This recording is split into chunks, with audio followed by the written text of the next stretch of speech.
안녕하십니까 여러분, 머니케어 뉴스 케어맨입니다. 이번 주부터는 아마 여러분들이 공략할 만한 종목들이 꽤 많이 나타날 것이다 라고 생각을 하고 있습니다. 지난 열흘 동안은 아마도 여러분들께 좀 재미가 없으셨을 거예요. 그런 기간 동안은 우리가 어떤 거냐면 주식을 좀 싸게 들어가는 것들을 공략하거나 어떤 종목들이 앞으로 좋아질까 이런 것들에 대해서 우리가 연구를 좀 많이 하자 이런 이야기들을 많이 드렸습니다. 아마도 그렇게 하셨으면 좋았을 것이고요. 한 열흘 동안은 수익 나는 것들이 별로 없었으면 틀림이 없습니다. 왜? 제가 그 전주부터 계속 이렇게 드렸잖아요. 매수 공략할 포인트를 잡는 것들을 계속 이야기 드렸고, 이번 주부터는 공략할 만한 것들이 좀 있다라는 부분들을 이야기 계속 드리고 있습니다. 그렇게 가는 거죠. 뭐 세상이 뭐 수익 날 때도 있고, 조금 쉬었다 갈 때도 있고, 쉴 때는 우리가 매수 공략할 만한 것들 또 체크하면서 가는 것이다라고 생각할 수가 있습니다. 오늘은 리너공업하고요. 고용을 준비했는데 리너공업 같은 경우는 이제 저점 공업 들어가고 있습니다. 그래서 여러분들 공략 포인트 잡으시면 될 것 같고요. 고용 같은 경우는 사실 좀 그렇습니다. 아마 조금 일찍 투자하신 분들 같은 경우는 지금 재미가 없으실 것 같은데 동종목 같은 경우는 좀 시간을 주고 가자. 왜냐하면 모멘텀 부분만큼은 앞으로 많이 남아 있습니다. 그러니까 이 종목은 저는 굳이 뭐 우리가 손절을 하거나 이래야 될 종목은 아니다라고 생각하고 있고요. 제가 볼 땐 4분기 정도 가면 꽤 우리가 원하는 구간은 충분히 나올 것이다 라고 생각을 하고 있어서 준비를 좀 해봤습니다. 오늘도 도움되셨다 생각하시면 좋아요, 구독 잊지 마시기 바랍니다. 오늘 투자의 팁으로 좀 설명드릴 내용은 엘리엇 파동에 대해서 좀 이야기 한번 드려보도록 하겠습니다. 엘리엇 파동도 사실은 그런 것들이죠. 우리가 하락하거나 상승하거나 턴어라운드 하거나 이 세 종류를 갖다 우리가 파동학적으로 다 이해를 좀 해보자라는 내용들이 상당히 많은데요. 결국은 엘리엇 파동 자체도 수학입니다. 그래서 우리가 턴어라운드 하거나 우상향으로 주가가 올라가는 경우들을 많이 찾고 싶어 하고 그 중간에 거래를 하는 것들. 그래서 저는 엘리엇 파동 같은 경우에 기초적인 틀이라고 저 생각을 하고 있습니다. 수학적 베이스가 좀 있으신 분들 같은 경우는 아마 이거 이해하기가 상당히 좋을 거예요. 그런데 우리가 통상적으로 우리나라에서 생각을 해보면 실적하고요. 실적 때문에 우리가 투자할 수 있는 유효기관들이 존재한다라는 것들이죠. 자, 그러면 올해 1분기부터 4분기까지 올해 실적이 좋아라고 한다. 그럼 그 사이에서 뭐가 생기는 겁니까? 우상방의 파동이 존재하게 된다라는 사실들을 우리가 느끼고 가야 된다는 것들이죠. 그냥 마냥 올라가진 않겠죠. 왼쪽에 나와 있는 그래프의 모습처럼 저렇게 올라가면서 잠깐 쉬었다 가고 상승해 가고 이런 모습을 우리가 생각해 볼 수가 있습니다. 그래서 보통 연속 두 분기가 실적이 개선되고 성장한다라고 한다 그러면 파동이 좀 그래서 길게 나타나는 그런 현상들이고요. 그런 현상들이 예를 들면 짧게 나타나는 것들은 분기별로 아마도 실적이 크게 변동이 나타나면서 성장해가는 산업 이런 것들이라고 생각할 수가 있습니다. 물론 경우에 따라서는 과도한 수급이 쏠려 들어오는 경우가 있겠죠. 그런 것들 갖다 우리가 생각하는 것들이 오버슈트 되거나 이런 것들을 좀 털어주고 가는 것들. 그래서 항상 그런 것들이 존재합니다. 그런데 우리가 좀 생각을 해보면 미국 지수처럼 장기적으로 보고 가는 것들 있지 않습니까? 그러니까 미국 경제가 앞으로 계속 좋을 거야, 당분간은. 이런 것들을 투자할 때는 엘리엇 파동에 예를 들면 적용하기가 조금 어렵습니다. 그건 좀 더 기간 텀을 어떻게 돼요? 길게 보고 가는 것들이죠. 뭐 YOY로 본다든가 아니면 하프 이어로 본다든가 뭐 이런 것들을 생각을 해보고 갈 수 있다라는 것들입니다. 그래서 전체적으로 뭐냐 큰 그림으로 엘리엇 파동을 갖다 우리가 미시적으로 본다기보다는 여러분들이 좀 큰 그림에서 좀 보면서 이런 틀을 가지고 하는 것들을 생각해 볼 수 있다. 그런 것들을 이야기하는 것들이 뭐 실적이고 가이던스고 뭐 이런 것들이라고 좀 생각을 하면서 같이 연동해서 보시는 것들을 좀 생각해 주시면 감사하겠다라는 말씀 드리도록 하겠습니다. 오늘 센즈렉 같은 경우는 제가 항상 주가가 펑 튀어버리면 우리 수익 실현하자 뭐 이런 말씀을 드렸는데 어떻게 요거 평균 매수 단가 잘 조절을 하셨나 안 하셨나 모르겠진 하겠지만 적어도 아마 많이 나신 분들은 15%가 났을 거고요. 제가 아침 일찍 올려드렸는데 거래 잘 하셨는지 모르겠습니다. 낮게 수익 나신 분들은 한 10% 정도 났을 거라고 생각을 하고 대응을 또 잘 못하신 분들 같은 경우 한 5% 정도밖에 못 나실 수도 있다는 점입니다. 근데 이런 것들 같은 경우는 앞에서 제가 얘기 드린 것처럼 파동학적으로 어떻게 돼요? 꾸준하게 성장하거나 이런 모습이 나타나는 비즈니스입니까? 특히 이 종목이 오늘 상승하는 이유 중에 하나는 실적하고는 전혀 상관이 없지 않습니까? 결국 뭡니까? 뉴스가 돌았다라는 것들이죠. 여기 써 있는 것처럼 뭐 마이크로소프트 관련돼서 충돌이 벌어졌어요. 사실 저도 그날 녹화를 하는데요. 윈도우로 써야 되지 않겠습니까? 특히 이제 그 오피스 프로그램을 써서 파워포인트를 여러분들 사용해가지고 제가 PT를 하는데 PT가 돌아가지가 않더라고요. 그래서 결국은 오프라인 프로그램을 끌어와가지고 그날은 작성을 해서 여러분들하고 같이 공유를 했는데 그런 일이 벌어졌습니다. 그래서 그날 제가 생각을 하면서 이게 이 문제구나라고 생각을 하면서 직감적으로 저는 조금 더 담아줬는데 그리고 시간에 보니까 정말 많이 오르더라고요. 그래서 이런 것들은 뭐 테마이고 뉴스이니까 단기 거래로 또 마무리하고 또 다음에 또 눌리면 또 매수하시면 되죠. 뭐 그렇게 가는 것들이라 생각하실 수가 있다라고 보시면 좋겠습니다. 오늘 어쨌든 즐거운 또 수익 실현 이런 것들이 있었으면 좋겠다라는 생각 가지고 진행하도록 하겠습니다. 리노공업부터 우리가 좀 체크를 해보도록 할게요. 리노공업 같은 경우는 많은 분들이 좀 관심이 있을 것이다라고 생각을 하고요. 여태 한 번도 매수를 안 했다고 한다고 하면 글쎄요, 반도체 분야 관련돼서 여러분들께서 조금 투자를 좀 잘못하시지 않았나라고 좀 생각을 하고 있는데, 우리는 지난해 좀 수익을 많이 냈고요. 올해는 제가 특별히 리포트를 드린 적이 없습니다. 뭐 질문 들어온 거 Q&A 정도 대답은 해드렸는데, 지난번과 제가 의견이 큰 차이는 없습니다. 다만 이제 공략할 수 있는 수준까지 충분히 내려와줬다는 것이 상당히 매력적이다라고 생각할 수 있습니다. 저는 그런 면에서 보면 트럼프 땡큐다라고 말씀을 좀 드리고 가는 게 좋지 않을까라고 생각을 하는데, 자, 리노 같은 경우는 주가가 크게 하락할 만한 사유는 저는 많지 않다라고 생각을 가지고 있습니다. 자, 실적 예상도 한번 보도록 할게요. 사실은 2분기에 가이던스를 못 맞춘 건 틀림이 없습니다. 아마도 그렇게 될 거라고 생각을 하고 2분기 실적 좋은 데가 사실 그렇게 많지는 않잖아요. 그러다 보니까 대부분의 종목들이 선반영해서 주가가 많이 올라왔잖아요. 사실 이 종목 같은 경우도 올해 가이던스 나와 있는 것들도 다 3분기가 타겟이 상당히 많습니다. 자, 그런 과정에서 우리가 주가에 눌림이 들어왔을 때 그것을 이용해서 공략을 하고 그러는 건 크게 도움이 될 거다라는 생각을 가지고 있고요.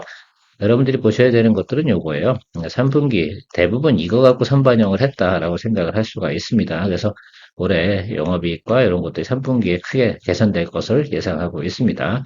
자, 일단은 우리가 밸류에이션도 한번 체크해 봐야 되는데 실제로 보면 2023년도에 EPS가 2024년도보다 어때요? 훨씬 더 가이던스가 높지 않습니다. 더 낮아요. 그리고 내년도 가이던스가 훨씬 높은 것뿐이죠. 그래서 지금 여러분들이 좀 생각하셔야 되는 것들은 좀 이런 생각을 좀 가지고 있어요. 오히려 2023년도 저점 구간에 매수해서 2025년도까지 가는 그 구상을 좀 생각하시는 것이 상당히 좀 좋겠다라고 생각을 하고 있습니다. 그 점에 대해서 어떻게 생각하세요? 동의하십니까? 그래서 올해 사실은 어떻게 보면 주가가 많이 오른 거에 대해서만큼은 제가 조금 그러니까 리포트를 제가 드릴 수가 있었을까라고 생각을 해보면 없었다라고 생각할 수가 있습니다. 근데 지금은 같은 경우는 현재 주가 정도는 충분히 우리가 이제 커버링하고 갈 수 있는 구간에 왔다라고 생각을 했다라고 저는 판단하고 있습니다. 그래서 여러분 긍정적으로 보시란 말입니다. 이번에는 짧게 보셔도 되지만 조금 제가 볼 땐 좀 길게 보는 관점도 한번 생각을 해보셔서 포트폴리오에 대한 비중도 한번 생각해 보시면 좋지 않을까라고 생각을 하고 있습니다. 자, 일단 뭐 특징은 그런 거죠. 리노핀이죠, 사실은. 그 다음에 IC 테스트 소켓, 뭐 이 부분이 여러분들께 생각하는 것들 중에서 투자 포인트라고 저는 생각을 하고 있습니다. 밑에 나와 있는 거 뭐 HBM 신규 사업, AI 확대, 뭐 이런 것들 수혜 지속, 이런 것들 뭐 몰라서 뭐 이런 정보도 우리가 투자 못했나요? 그런 건 아니잖아요. 하고 싶은데 항상 우리가 투자하는 사람들 입장에서는 우리는 스윙 거래를 많이 하니까 결과적으로 주가가 낮지 않으니까 못한 거 아니겠습니까? 그동안 저는 달리는 종목에 대해서 여러분들하고 같이 공유를 잘 안 하고요. 사실 가이던스 자체도 어떻게 나와요? 이게 사실은 1분기 좋았어요. 그러니까 치고 올라와야죠. 근데 이렇게 안 좋다가 이렇게 올라가는 것들이거든요. 그러니까 이게 턴어라운드 하는 포인트가 어디라고 보시면 되겠어요. 예, 올해 2분기 실적 발표 나오는 구간, 여기를 포인트로 보시는 것이 좋다라고 이야기 드리도록 하겠습니다. 이건 아마 거의 확정적일 거라 생각하시면 좋을 것 같아요. 더불어서 여러분, 그 ISC도 이런 구조를 가지고 있다는 거는 큰 틀에서 보셔야 돼요. 그래서 전방업체 중에서 1등 업체가 리노공업 아니겠습니까? 그렇게 생각해보면 얘네들이 턴어라운드 하는 모습이 이렇게 나타날 때는 ISC도 이런 모습이 나타날 거예요. 그러니까 리노공업이 주가가 오르지 않으면 ISC도 오를까요? 안 오를까요? 안 오른다고 보는 것이 맞다라고 보셔야 될 것 같습니다. 자, 일단 제가 체크만 해드릴게요. 근데 여기 가이던스가 많이 훼손이 된 거다라고 생각할 수가 예상치 대비해서, 그죠? 실적은 괜찮아요. 그러니까 바닥은 하방은 경직될 거다라고 생각을 할 수가 있습니다. 다만, 그러니까 이제 EPS 부분이 좀 하락한 부분이 있고요. YY 대비 성장성이 어떻게 돼요? 2분기 때 완전 쩔었잖아요. 이 부분이 상당히 큰 문제라고요. 어떻게 지난해보다 빠지냐, 이런 것들이지. 자, 이 부분이 이제 개선되는 것들이 어떻게 3분기에 크게 개선되니까 저는 이렇게 생각만 해볼게요. 여기 나오는 아주 글쎄요, 바보 같은 생각이긴 하죠. 주식을 할 때 뭐 그렇게 봐야 될 이유는 없으니까. 근데 저는 여기만 봐요. 분 QOQ 대비해서 한 29% 정도 예를 들면 개선되는 거 아니겠습니까? YY 대비해서 생각을 해보면. 그럼 저는 주가도 그걸 다 반영해 준다 그러면 맥스치는 약 30% 정도까지 업사이드를 볼 수 있는 구간은 나타나겠구나라는 것들이죠. 언제까지요? 뭐 3분기 정도 안에 나타날 것 같아요. 그렇다고 하면 우리가 이거 매수만 잘하면 꽤 괜찮겠네라고 생각을 해볼 수가 있고요. 25년 포워드 가이던스는 올해보다 어떻게 EPS도 상당히 높은 거 앞에서 보여드렸습니다. 자, 저는 그 부분도 동의를 하고 있어요. 올해가 그러니까 리노공업 같은 경우는 사실은 그런 거죠. 업황 정상화 때문에 주가가 좀 올라온 부분이 있고, 그리고 실질적으로 우리가 개선되는 부분은 2024년도 3분기부터 해서 내년도까지 가는 과정이 아마 이 동사의 주가가 좀 피크를 치는 쪽으로 가지 않을까라고 해석을 하고 있습니다. 그래서 장단기 다 좋은 것 같아요. 자, 전체적으로 우리가 생각해보면 직전 1년이 21만 원이에요. 그러니까 한참 낮은 구간, 이 구간이라고 좀 보시면 좋을 것 같고요. 그 다음에 직전 6개월은 한 25만 원 이 정도 됩니다. 자, 그럼 현재 주가는 얼마야? 21만 원 쪽에 와 있잖아요. 그러면 여러분 싸다 생각하십니까? 비싸다고 생각하십니까? 물론 실적이 빠지긴 했어요. 2분기에. 올해 그리고 EPS도 빠지긴 했습니다. 그러니까 낮은 구간 쪽에 있다고 그러면 근데 가이던스 다내년도 좋잖아요. 올해보다 사실은 거의 제가 알기로는 30%가 뭡니까? 그 정도 이상이 개선이 되는데, 그렇게 보시면 이 윗단으로 이제 올라갈 것만 생각해 보면 되지 않나라고 생각을 해요. 그래서 21만 원보다 만약에 지금 21만 원 근처 아닙니까? 그죠? 21만 5천 원, 뭐, 어쨌든 21만, 뭐, 언더로 내려가잖아요. 그때 분할 매수면 잘해서 여러분들이 포지션 잘 잡아주시면 저는 이 종목 같은 경우는, 아니, 반도체 하는데, 테스트 소켓을 안 만든다고요? 리노핀을 안 써요? 그럴 만한 이유가 없습니다. 그래서 수요가 늘어나는 부분은 명확하다라는 것들 잘 체크해 주시면서 여러분들 가주시면 좋을 것 같습니다. 자, 그래서 우리가 차트를 보면 좀 마무리해보면 아주 간단한 논리입니다. 단기적으로 아마 우리가 수익 거래만 하시겠다고 생각하시는 분은 이 구간만 보시는 거죠. 여기서 이 구간만 해도 수익성이 20%는 넘습니다, 여러분. 21만 원부터 25만 원 윗단, 요 윗단이죠. 그러니까 아마 저까지는 보셔도 될 거라고 생각을 하고 있습니다. 자, 그럼 이 주가가 어디까지 내려갈 거냐라고 생각을 해보면 실적 발표하고 지금 매크로 지표가 안 좋잖아요. 그럼 이 하단으로 내려올 확률이 분명히 있습니다. 그래서 근데 이 부분을 훼손할 만한 내용은 없을 것 같아요. 그래서 여러분들이 보셔야 되는 것들은 그 21만 원이 아랫단으로 내려오잖아요. 거기서는 제가 볼 때는 일단 전체 포지션을 많이 가져가시는 것을 저는 이야기 드리고 싶습니다. 그래서 턴하는 거죠. 그 실제로 보면 우리가 주가가 빠지기 시작한 구간이 언제요? 여기가 사실은 고점이 틀림없어요. 여기가 좀 이상했던 거고요. 이 업사이드로 올라가는 거 저는 그때 계속해서 천막을 던지는 거죠. 이거 아닌데? 그렇죠? 예, 그때 가이던스도 실제로 그렇게 나와 있었거든요.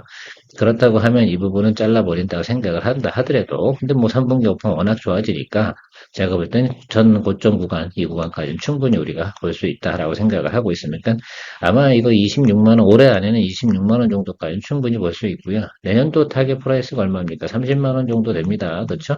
실제로 아마 EPS가 8,000원대 넘어가면 30만 원까지 보는 건, 그당 뭐, 그 전체적인 밸류에이션 전체 평균으로 봤을 때, 나쁜 부분이 아니에요. 긍정적으로 좀 보고 있습니다. 그래서 길게 보시는 분은 여기인데 26 찍고는 좀 쉬겠죠. 왜? 4분기가요. 3분기보다 좀 안 좋거든요. 그러니까 여러분들 그 가는 과정 속에서 저 26이나 25 이상 올랐고 사이에서 수익 실현을 하는 쪽으로 보시고 21 아래쪽에선 매수하는 쪽으로. 이 아래쪽 구간 여기 요 부분이에요. 제가 색깔을 갖다가 파란색으로 쳐드릴게요. 여기 요 구간. 여기 요 구간에서 여러분들 매수하는 게 극히 정상이에요. 221 하랬단 여기. 그러니까 21만 원 아래쪽이면 어떻게 돼요? 저는 요런 생각을 가지고 있습니다. 거기다 어떤 거요? 스트롱하게. 그래서 여러분 생각해 주시면 좀 괜찮지 않을까라고 생각합니다. 처음으로 이런 거 올해 여러분들한테 바이 의견을 저는 드리는데, 여러분도 한번 생각해 보시면 좋겠다라고 판단 드리고 있습니다. 머니케어 뉴스가 장기적으로 성장과 정착을 위해서 필요한 것은 머니케어 뉴스의 리포트를 통해 도움이 되신 분들의 채널 기본 멤버십 가입입니다. 멤버십 분들을 위해 24년부터는 회원 전용 방송으로 케어맨 투자 종목 공유와 선별적으로 좀 더 유망 종목 리포트 및 리뷰를 진행합니다. 아마도 큰 도움이 될 것이라 사료됩니다. 자, 다음은 고용 한번 체크해 보도록 할게요. 제가 지난번에 엑시콘 거래쯤 할 때, 처음 거래할 때, 고용도 좀 봐야겠다라고 말씀을 드렸는데, 뭐 가이던스 자체가 조금 변동된 것도 있고 2분기 실적을 좀 못 맞추다 보니까 좀 더 많이 하락을 했습니다. 동사 같은 경우는 주가가 사실은 어떤 텀이 딱 들어와야 되는지 지금 테스트하는 것들 있지 않겠습니까? 그 부분들이 충분히 예를 들어서 그 현실화되지 않은 부분이 조금 있어요. 그래서 앞으로 기대치만큼은 충분히 존재하는 기업이다라고 생각을 해주시면 좋겠습니다. 그래서 간단하게 좀 살펴보면 올해 같은 경우도 우리가 EPS 부분 뭐 이런 부분들 나쁜 거 별로 없고요. 내년도도 괜찮아질 거라고 예상치는 다 좋습니다. 뭐 나쁘진 않은데 우리가 생각하는 것들은 우리가 그동안 갖고 있는 것, 특히 이제 뭐 FD 승인 이슈 이런 것들이 내년도 초에 있지 않겠습니까? 그래서 자회사가 가지고 있는 것들 그런 것들에 대해서 우리가 기대치 부분이 있고 HBM도 기대치가 있고 그다음에 유리기판도 기대치가 있고 이런 것들이 다 존재하니까요. 그런 것들이 좀 우리가 현실화되는 과정까지 좀 기다려 봐야 되지 않나라고 생각을 합니다. 자, 2분기 예상치보다 조금 좀 하회했다. 요 33억 예상되고 원래는 치송치가 50억 원이었다라고 생각해보 이런 부분들이었는데 실제로 우리가 좀 체크해야 되는 건 4분기를 좀 포인트로 여러분들이 보시면 좋을 것 같아요. 4분기 정도 되면 이런 것 FDA 승인 이슈 있지 않습니까? 의료기기 그쪽 부분에 대해서도 조금 뭡니까? 수술 로봇 같은 경우도 아마 이슈가 조금 있으니까 바람이 좀 불 거라고 생각이 들고 4분기 실적도 상당히 괜찮아지는 걸로 예상치는 나오고 있다는 점, 요 점이 저는 기다리고 가는 포인트고 더 주가가 하락으로 내려갈 만큼은 많지 않다라고 생각을 할 수가 있으니까요. 평균 매수 단가 조절을 좀 잘 해주시면 좋겠습니다. 근데 저 같은 경우도 지금 가급적이면 13,000원 정도까지 평균 매수 단가 만들어 놓고요. 좀 조절을 하면서 기다릴 생각을 가지고 있습니다. 이런 경우는 저는 손절은 하지는 않습니다. 충분히 우리가 컨트롤도 가능한 구간이라고 생각을 하고요. 자, 그래서 저는 이런 생각을 해요. 요새 내년도 3분기에 가지고 있는 FD 승인 이슈 가지고 있습니다. 요즘은 좀 여러분들께서 좀 체크를 좀 해주시는 거, 이거 중요한 것 같아요. 나름 그래도 보시면 좋을 것 같고, 반도체 이제 검사 장비, 이 부분들도 사실은 인쇄 회로 기판 쪽에서 먼저 뭐가 나와야 돼요? 판개선이 나와야 되는데, 그 부분이 이제 대덕전자라든지 코리아서킷이라든지 TLB 쪽에서 뭐 해야 됩니까? 조금 더 실적이 잘 나오는 쪽으로 나오면 이 회사 같은 경우도 따라서 기본적인 반등 구간은 나타날 것이라 생각을 하고요. 뭐 여러 가지 HBM이라든지 유리기판이라든지 요즘 검사 장비 쪽 관련 쪽에서도 어떻게 되겠어요? 예, 나타나는 것들을 우리가 뉴스가 나오기 시작을 하면 동사 주가가 또 가벼운 관계로 그런 것들도 하나의 모멘텀이 될 수 있고요. 내수술 로봇 FDA 승인 신청 가지고 있으니까요. 그런 것들이 4분기 가지고 가는 그 동안에 조금 동사의 주가를 갖다 하방에서 턴어라운드 하는 모습을 나타낼 걸 기대해 볼 수가 있습니다. 비중은 높여가면 안 되겠죠. 그러니까 여러분들께서 좀 생각해 주셔야 되고요. 경우에 따라서는 이런 것들이죠. 제가 뒤에 차트 보면서 이야기 드리긴 하겠지만, 예, 제 이야기를 드리고 여러분들하고 샘플 들어 설명드리면 좋을 것 같아요. 저도 뭐 이때 들어갔어요. 처음 30% 비중은 이때 들어가고요. 그 다음에 단 한 번 더 매수 시간은 안 들어와서 이때 들어가서 여러분들한테 제가 말씀드렸을 때는 14,000원 정도 수준에서 전후에서 잡혀 있다라고 말씀드렸습니다. 그래서 비중이 이렇게 60% 정도가 들어갔잖아요. 그리고 좀 더 기다리고 있습니다. 저는 아마 마이너스 한 20% 여기 하단이 좀 남아 있다고 말씀드렸지 않겠습니까? 이 구간이 또 들어와서 또 양봉 들어오는 자리에 들어가게 되면 제가 13,000원대 한 초반 정도쯤에서 평균 매수 단가가 맞춰질 가능성이 상당히 높다라고 말씀을 드렸는데 그런 비중이 꽉 찼잖아요. 실질적으로 저는 앞으로 예를 들면 제가 평균 매수 단가 조절한 거 윗단으로 올라오잖아요. 그럼 다시 50%를 덜어줄 거예요. 제 계획은 그렇습니다. 이렇게 우리가 시나리오를 짜주는 거예요. 네, 일단은 제가 비중을 갖다 좀 일찍 들어간 경우 케이스가 그렇거든요. 몽탕 다 들고 있는 것들은 아니고, 그리고 전체적으로 보면 이 종목 같은 경우는 약간 스몰 캡이다 보니까 주가가 올라갈 때 뭐 갑자기 쭉 올라갈 수도 있어요. 그래서 어쨌든 제가 볼 때 평균 매수단가 이상으로 쭉 치고 올라오는 경우가 향후에 생긴다 그러면 50%는 덜어주고요. 다시 또 기회비용을 얻어가는 쪽으로 진행을 합니다. 근데 통상적으로 이렇게 평균 매수단가 막 조절해서 13,000원 만들었어. 그래서 예를 들어서 원래 뭐 300, 300, 300이 들어가서 개인분들이 그러면 900을 들고 있으면 900을 다 들고 가신다고 그러더라고요.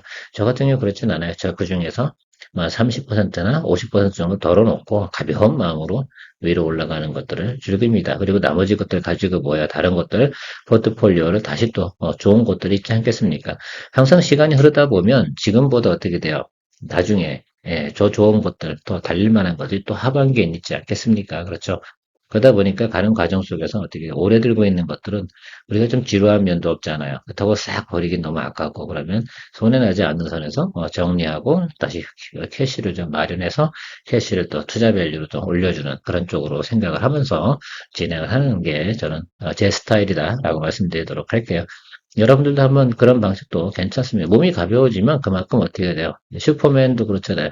빈속이면 날기가 좀 편하다라고 하는데 저도 그런 것들을 가끔 경험을 합니다.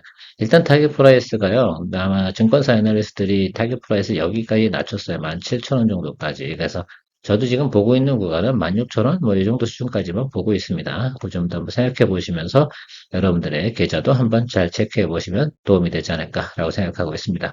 오늘 월요일인데요. 좋은 하루 되시기 바랍니다. 오늘 이번 주 좋은 기회가 많을 것이다 라고 이야기 드리고 마무리하도록 하겠습니다. 오후에 오늘의 투자 포인트 정리 체크하는 거 같이 공유해서 같이 또 투자 포인트 잡아가시면 좋겠습니다. 좋은 하루 되십시오. 큐어맨이었습니다. 매일같이 변화하는 시장 상황에서 종목 투자에서 가장 중요한 것은 무엇일까요? 그것은 바로 매수 포인트와 매수 가격일 것입니다. 매매의 기본은 주가가 낮은 구간에 매수해서 반드시 매도해야 합니다. 성공적인 수익 추구는 결국 좋은 기업 내용과 매수 시점입니다. 머니케어 뉴스는 종목에 대한 영상 리포트 이후 오투정, 즉 오늘의 투자 포인트 정리 시간을 통해 하루하루 변화하는 시장에 성공적으로 대응하기 위해 회원 전용 영상을 통해 매일 리뷰하고 있습니다. 투자에서 가장 중요한 것은 바로 매수 노하우와 매수 시점, 즉 매수 가격입니다. 머니케어 뉴스 회원 전용 오투정과 아카데미를 통해 투자 노하우를 공유하고 있습니다. 많은 관심 바랍니다.